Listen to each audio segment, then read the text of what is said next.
And today for the skill work, I've programmed 10 minutes of dedicated time to practice one-legged squats or pistol squats. Okay, this is sort of a progression that I'll write into the whiteboard for you, but I'll demo these movements so you can see what I'm talking about. We'll do narrow grip or narrow stance squats, box step downs, and then we're going to do box assisted pistols, which is like kind of a box step down and then you stand back up to the top.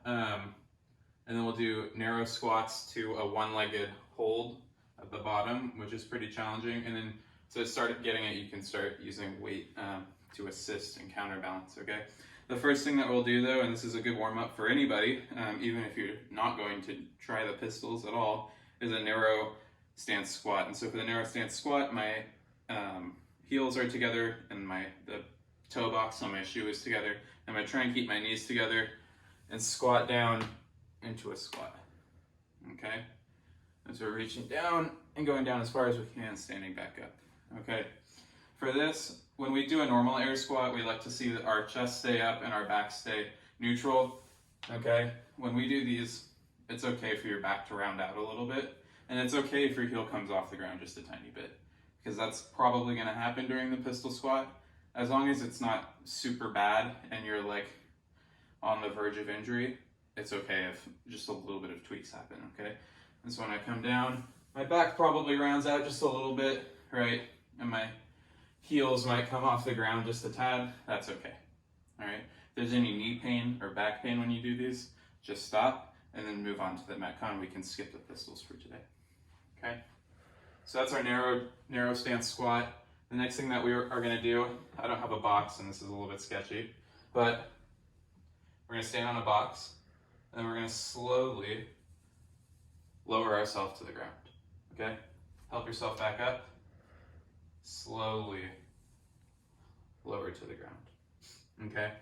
The next thing, or the next progression that we would use from there is, if those feel good, we're going to stand up on the box, slowly lower ourselves down, tap our foot, and stand back up, okay? Let me show you that one more time. Slowly lower ourselves to the ground, tap our foot, come back up. We're trying to avoid coming down and resting.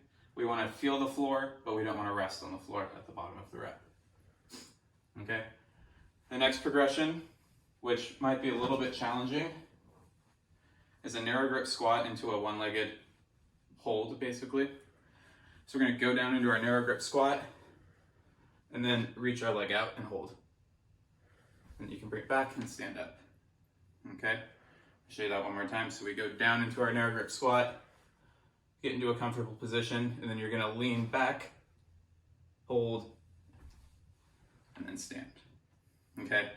I find this is a pretty good one to practice with because you'll get the idea of what it might feel like if you lose balance and fall, and it's such a short distance that you aren't gonna hurt yourself. So what it would look like is you would get down here, you try and go, and you end up just sitting on the ground, okay?